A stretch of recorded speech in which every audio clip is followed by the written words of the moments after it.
NDA கூட்டணிக்கு தேமுதிக உறுதியாக வரும் என எதிர்பார்த்த நிலையில் பாஜகவுக்கும் அதிமுகவிற்கும் பெருத்த ஏமாற்றமே கிடைத்துள்ளது. தமிழக சட்டமன்ற தேர்தல் நெருங்கும் நிலையில் திமுக தலைமையில் ஒரு கூட்டணியும் அதிமுக தலைமையில் இன்னொரு கூட்டணியும் செயல்பட்டு வரும் நிலையில் தமிழக வெற்றிக் கழக தலைவர் விஜய், நாம் தமிழர் கட்சியின் தலைமை ஒருங்கிணைப்பாளர் சீமான் ஆகியோர் தனித்து களமிறங்குகின்றனர்.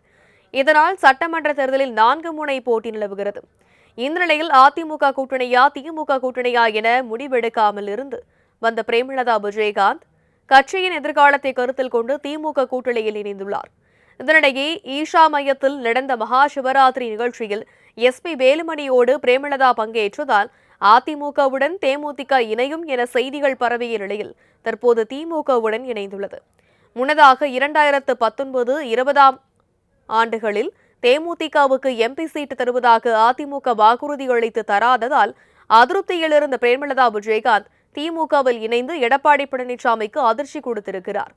வட தமிழகத்தில் வலுவாக இருக்கும் பாமக இரண்டாக பிரிந்து வலுவற்று வரும் நிலையில் தேமுதிக மீண்டும் வட தமிழகத்தில் தனது இடத்தை பிடித்து கட்சியை வலுப்படுத்தும் வாய்ப்பு உள்ளதாகவும், திமுக கூட்டணி மேலும் வலுவடைந்து 200 தொகுதிகளில் வெற்றி என்ற இலக்கை அடைய தேமுதிக உதவும் என்றும் யூகங்கள் வகுக்கப்படுகின்றன.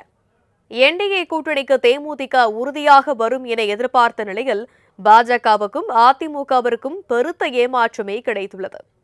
தமிழக சட்டமன்ற தேர்தல் நெருங்கும் நிலையில் திமுக தலைமையில் ஒரு கூட்டணியும் அதிமுக தலைமையில் இன்னொரு கூட்டணியும் செயல்பட்டு வரும் நிலையில் தமிழக வெற்றிக் கழக தலைவர் விஜய், நாம் தமிழர் கட்சியின் தலைமை ஒருங்கிணைப்பாளர் சீமான் ஆகியோர் தனித்து களமிறங்குகின்றனர். இதனால் சட்டமன்ற தேர்தலில் 4 முனை போட்டி நிலவுகிறது. இந்த நிலையில் அதிமுக கூட்டணியா திமுக கூட்டணியா என முடிவெடுக்காமல் இருந்து வந்த பிரேமலதா விஜயகாந்த் கட்சியின் எதிர்காலத்தை கருத்தில் கொண்டு திமுக கூட்டணியில் இணைந்துள்ளார். இதனிடையே ஈஷா மையத்தில் நடந்த மகா சிவராத்திரி நிகழ்ச்சியில் SP வேலுமணியோடு பிரேமலதா பங்கேற்றதால் அதிமுகவுடன் தேமுதிக இணையும் என செய்திகள் பரவிய நிலையில் தற்போது திமுகவுடன் இணைந்துள்ளது.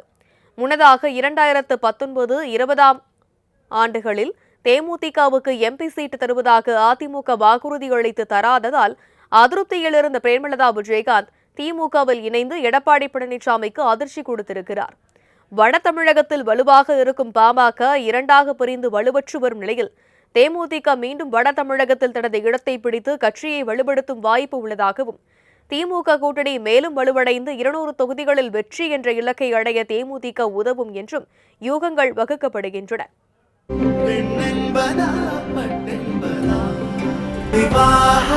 மணப்பெண்ணின் பிரத்யேகமான திருமணம் விவாஹா தி சென்னை சில்க்ஸ்.